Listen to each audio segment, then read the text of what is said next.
Hello. So you're welcome once again to Dr. Abayomi Ajayi Live. I was told that the audio was not very good when we started, so I'm going to start all over again. I'm sorry about the time that we wasted. So today we're talking about latest treatment options for uterine fibroids. And I said it's the commonest tumor in women's reproductive system, especially in women of childbearing age. Fibroids happen to be the commonest reasons why women see their gynecologist in this part of the world. And of course, it's the commonest reason for women taking out their uterus. It's so common that we know by age 50, 70 to 80% of women will have a form of fibroids or the other. The million-dollar question is, what are fibroids? And we can see that fibroids are non-cancerous size from seedlings, which might not be visible to the human eye, to very bulky masses that they can actually be mistaken for pregnancy sometimes. Now, fibroids can occur singly or they can be multiple, and that's sometimes why they appear to be so huge.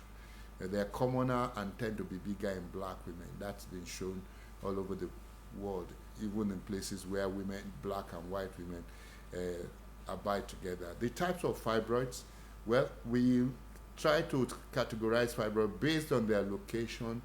And if you see in the picture that is shown on your screen, you will see that there are basically three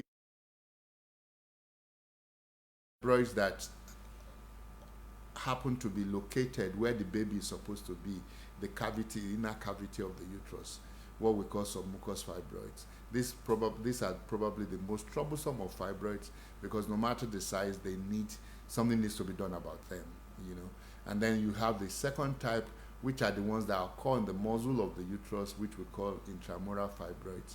And then the third type, which we call subserous, which occur outside the muzzle of the uterus, but they are also still in the abdomen. Well, what causes fibroids? We don't know for certain, but we know that it is factors. That age is one of the risk factors for uterine fibroids. The race, we said black people occurs more commonly in black people, is one of the risk factors. Being overweight is one of the risk factors, but the strongest probably is the family history, which it is commoner in women whose mothers or whose sisters have fibroids. How do I know I have fibroids? That's usually the major question, and this is where it becomes a little bit tricky, because the majority of women with fibroids, there are absolutely no symptoms at all. So we said majority of fibroids are asymptomatic. For the fibroids that are going to give trouble or who are going to give symptoms, there are usually two main categories. Either you are bleeding abnormally, which might affect your period. Either your period is very heavy, usually associated with clots, or it is prolonged, and that is, instead of bleeding for 5 days, some people bleed for 10 days, they bleed for 14 days. And then sometimes also it's irregular. Okay, you bleed in between periods, so you might not be able to predict when you're going to bleed. And then the other symptoms, the group of symptoms, are the pressure symptoms. This because of the fact that there is a swelling in the abdomen that is not supposed to be there, and it can have effect on all the organs that are near the uterus.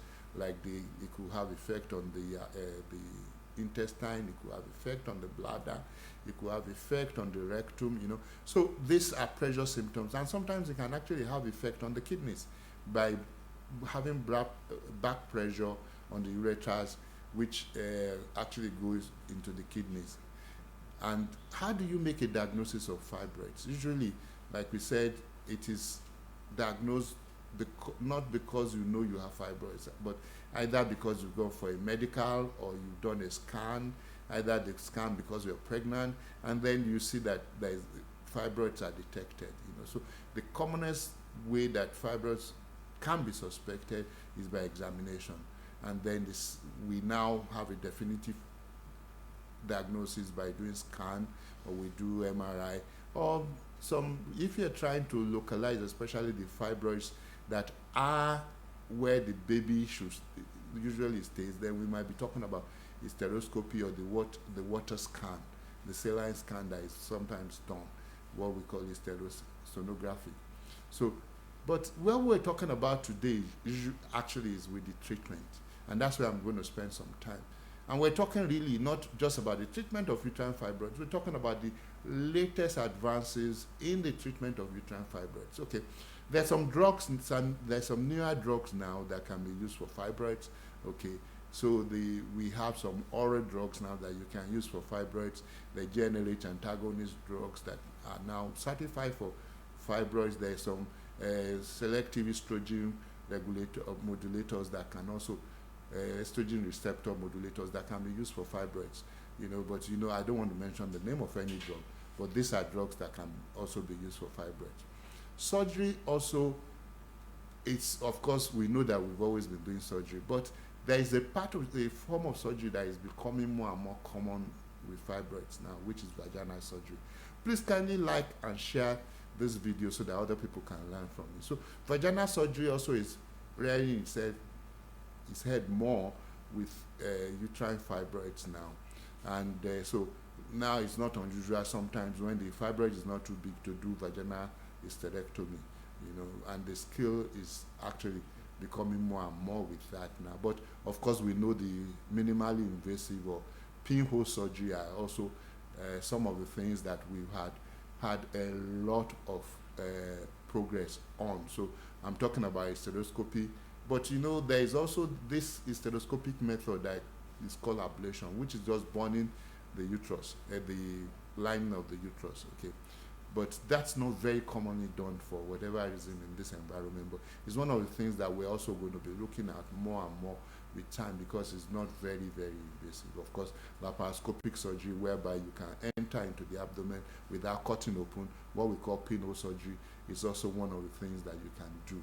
But those are not very, very, very, very new. Okay, so we're going to talk more about uterine artery embolization, which is also shown in the picture there. This is a relative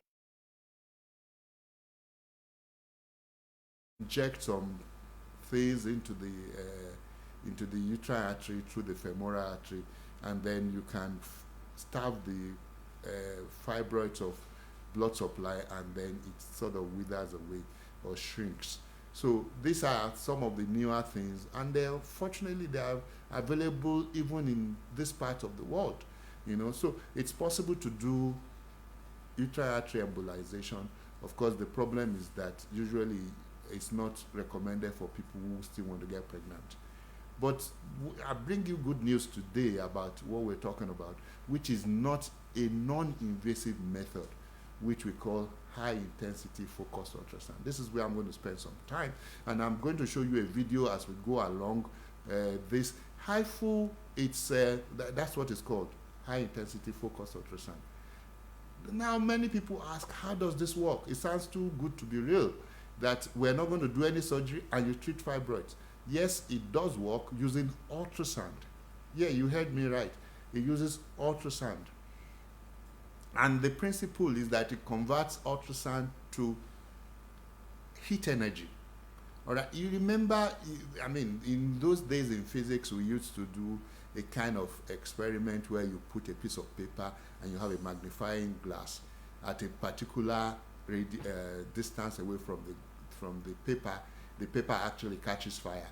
It's based on this that this works. So when you focus this ultrasound rays at a particular distance, then it reaches a temperature that can burn. And it only burns that area where it is focused on. So there is no ionizing radiation. So there is no X-rays involved with this thing. This is ultrasound. So, and that makes it really and it's so precise. Now, the thing is that it does not remove fibroids surgically. It burns. It burns the fibroid, kills the fibroids without removing it. Now, there is no need for anesthetic in this one. We don't use general anesthesia. It's like you're lying on a bed, and then the doctor does this procedure, which might last for about 1-2 hours, and then that's it. The aim of this treatment is to improve your symptoms by shrinking the fibroids. Okay, so we're not removing the fibroids, we're actually shrinking the fibroids by burning the fibroid and its blood supply. And we know that once the size of fibroids reduce, the symptoms also reduce. HIFU can reduce the size of your fibroids from about 10 to 80% over time. So the good thing again is that it's possible to repeat the procedure. So if you don't achieve what you want to achieve all at once, you can come back again to have it done again, because there's no x-rays involved. So it's all only ultrasound. Okay. The other snag is that we might not be able to treat, just like I said, we might not be able to treat all your fibroids, especially for the very huge ones. We might not be able to treat all your fibroids at once. Because what we try to do is to select the biggest, the largest of the fibroids and treat first, okay, because they're usually the most symptomatic. But the good thing again is that I can treat adenomyosis. You know, the endometriosis that actually occurs in the muscle of the uterus. This HIFU can also treat it by burning it away. You know, it can just burn it away and the blood supply. Now, some people, when I talk about HIFU, they say, oh, why are you just telling us about HIFU now? Unfortunately, this technology has been in use for over 20 years in some countries. It's used in over 27 countries all over the world, including the United Kingdom, in the United States of America, in Germany, in Spain, in Singapore, in South Korea. In Africa, is in South Africa and Egypt. So we are going, in Nigeria, we're going to be the third country in Africa to adopt this beautiful technology. And I can tell you that the National Institute of Clinical Excellence, or now called the National Institute for Health and Care Excellence, have a guideline on HIFU. Okay, the International Society of Gynecological Endoscopy also have brought out their own guidelines on HIFU, and it is FDA approved. So it's used. That's why it can be used in the United States. So I'm going to just ask you to just sit down and watch for the next few minutes this video on HIFU. Thank you. The HIFU knife, applied with FUS Focused Ultrasound Tumor Therapeutic System, allows in vitro ultrasound to enter the body and focus on the lesion, killing only the tumor without destroying any healthy tissue. It doesn't cause a wound or the loss of blood, and patients usually make a quick recovery after treatment. So how, by a few clicks of the mouse, does a doctor finish the treatment? As an example, let's see how the treatment of uterine fibroids is accomplished in 5 simple steps. Step 1. Locate the fibroids. Unlike a laparoscope, which via hands-on operation reaches and views the fibroids, the HIFU knife uses B-scan ultrasonography to find the fibroids, including those a mere 1 or 2 centimeters in diameter. Now B-scan probe starts to move from the left side of the womb. Good! The left border of the fibroid is shown. Then we record its coordinate, +30. Then move the probe to detect the fibroid's right border and record its coordinate, -20. That's how we find a 5 centimeter fibroid and determine its position. Step 2. Make a treatment plan. A computer will help us plan out how to kill a 5 centimeter fibroid. This process is like cutting a potato in slices, except that it's done via a computer. Step 3. Contrast enhanced ultrasound. Contrast agents are injected to determine blood perfusion, to estimate the level of difficulty in treatment, and to distinguish fibroids from normal tissue for comparison with the result of post-treatment contrast-enhanced ultrasound. Step 4. Treatment. Wait a minute before pulling the trigger. We need to make sure of 4 things. The proper condition of the patient, a safe acoustic pathway for ultrasound free of intestines, a safe water level and temperature. Focus the point of the HIFU knife aimed right at the target. Done. Now we can begin the treatment. Choose an appropriate degree of treatment, i.e. degree of thermal power, and destroy the fibroid slice by slice according to the treatment plan we made in step 2. Now that the fibroid has been killed, all the patient needs is a few painkillers as well as some music and movies. And there's no need to worry about B-scan ultrasonography images because our product is equipped with both 3D magnetic resonance imaging and B-scan ultrasonography to achieve precise positioning and treatment. Step 5. Second time contrast enhanced ultrasound. Apply the contrast agents once again and we will find that the place where the fibroid once existed is no longer highlighted, which means the fibroid has been totally eradicated. That's the end of a successful operation. Isn't it easy and lovely without all the tiring procedures? Even though curing diseases is our duty, we do deserve a pat on the back from time to time.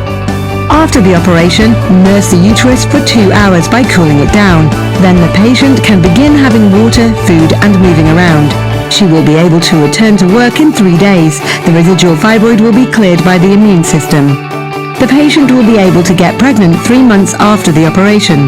The HIFU knife means hope for patients and is an important option for doctors. To learn more about the HIFU knife training program, please follow us on our official WeChat account.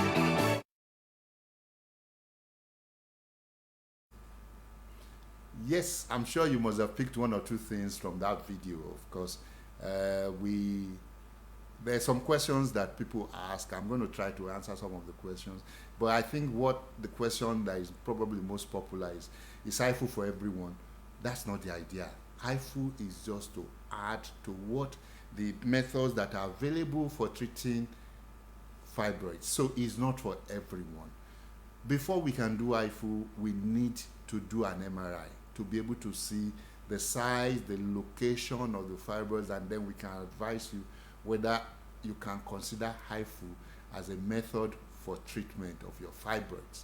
But you know something, it's so appropriate now, especially the fact that we know that majority of the complications we have from fibroids come from anesthetic accidents, and you just don't need any form of anesthesia at all.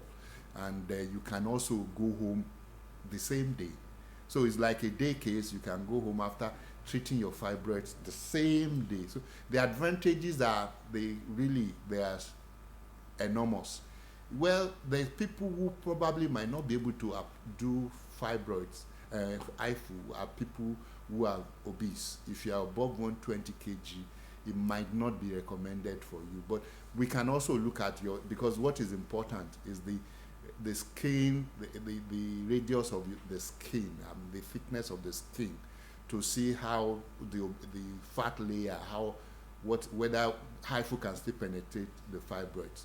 Now, also for people who have had repeated surgeries, who have had midline surgery, it might not be recommended for them because the gut or the intestine might not be able to move freely. But for people who have had Fanestil, that's the bikini scar, you can still do HIFU.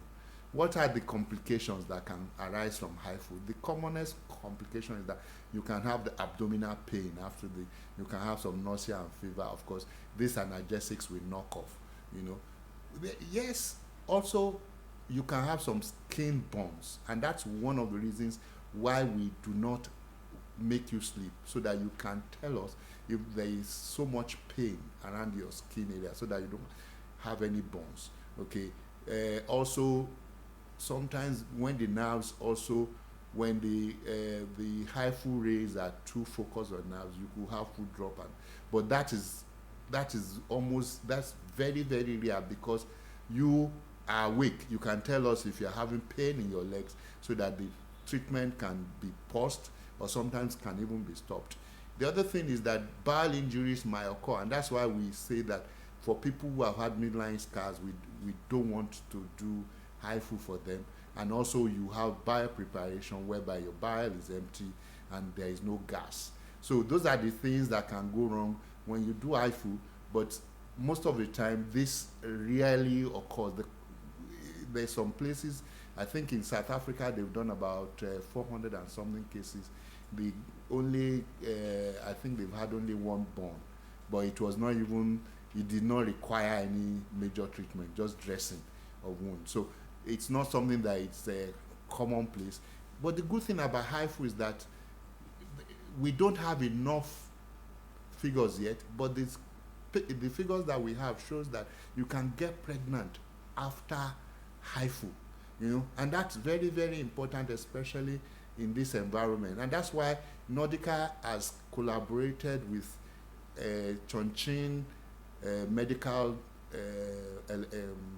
Center to bring the Fibroid Care Center to Nigeria, and that will be opening in Lagos in the first week of April. We're having a collaboration with the Chinese to bring this technology to Nigeria. This is not really and truly is not a Chinese technology. It's a global technology.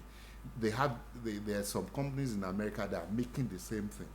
Okay, but it's easier for us to enter into this agreement with the Chinese and then bring the technology down to Nigeria, and we know that we'll be able to give you the kind of the care that Nordica has always been known for. Yes, I'm going to try to answer some questions that have been asked, but I also want to recognize the following people for joining us: Bamidele Ayodele, Bukola Daudu, Princess Temitayo, Diana, Obi Malizu, Bisola Oladepo, and all others joining us on social media. Thank you for being part of this. I'm going to try to take some of these questions and then try to do justice to them. Somebody is asking, after HIFU, can I still do IVF and get pregnant? I'm 49 years old. Of course, I just said that the experience shows, the early figures that we have shows that you might be able to get pregnant after HIFU. So, but what we always advise is that wait for 6 months and then let us have an assessment to be able to advise you properly. Another question is, I've had fibroid operation twice and I've not been able to get pregnant after any of the operations. Please, what's the process or the procedure of getting this huge problem solved? Well, I think what we need to do is to have an assessment first and see, because sometimes what you have is even adenomyosis, it's not fibroids. And so, but let us see, and then we'll be able to do that and order for the right imaging process or procedure and be able to advise you accordingly. Can fibroids be eradicated without surgery when they are still small? Can a woman still conceive through IVF without menstruation? Yeah, there are two different questions. Yes, a woman can conceive without menstruation from IVF, because there's donor eggs, there's so many other things that we can do. I'm 46-year-old without a baby with multiple fibroids that were declared inoperable. Do I still have the chance of becoming a mother? This question might it might be difficult for me just to give a yes or no answer. You need to be properly assessed. And then she says, if yes, how soon after intervention using your latest technology? I've said after 6 months, please, when you do HIFU after 6 months, we need to assess you and we'll be able to advise accordingly what you're going to do. Sometimes you might need to do hysteroscopy before you can go on with IVF. Now, I'm perimenopausal with large fibroids. What are my chances of having a successful IVF? Yeah, we can do, if we see that there's a need to remove the fibroids, either we're doing it with HIFU, burning it with the HIFU, or we can do endoscopic surgery. The idea of the Fibroid Care Center is that whatever you need, we'll be able to provide for you under one roof. So you can see us. Like I said, we'll be opening from the first week of April in Lagos. What are the causes of fibroids? How can someone with multiple fibroids conceive a baby and deliver the baby safely? Are they of different types? Yes, I think my presentation probably took care of that. Yes, I think it's at that point. I've done fibroids twice. The last one was done in the month of August 2018, but I'm yet to get pregnant and no child for now. It has started growing again. I need help to put an end to it forever. Thanks. Well, I think the most important thing, like anything, especially with fibroids now, with the fact that we have so many options available, you need to have the proper assessment, and then we can advise on the best way or the options that are available to you to be able to treat your fibroids. Can one get pregnant easily after this treatment? Yes, I said that it's possible to be pregnant after after HIFU. Can this procedure be used to remove any type of fibroid, no matter the location? The answer is no. We usually don't want to use it for what we call the subserous that are pedunculated. That's like the ones that have stock, because they might drop into the abdomen when they get off. So, and that's very easy to remove through the laparoscope. So that's why we're saying that what we're trying to do is just give you additional treatment option, especially the one that does not require anesthesia in this period of COVID especially, and the fact that you don't need any blood transfusion when you're doing HIFU. You don't lose any blood at all. So there is no need for blood transfusion, except if you have lost blood before and you needed to be transfused even before we treat your fibroids. But the procedure itself, there is no blood loss from it. So I think I still have quite a number of questions. We're going to take all the questions, but I might not just be able to take them on this program. If you still have further questions, please, we'll continue to answer your questions, and be on the lookout from, like I said, the first week of April, the Fibroid Care Center will be opening in Lagos, and we also we are working with some non-governmental agencies. I think they want to offer some free IVF, some free HIFU treatment to some lucky people. So we look forward to working with them and see how that works out. Thank you so much for being part of this program today, and I wish you very well. See you the next time.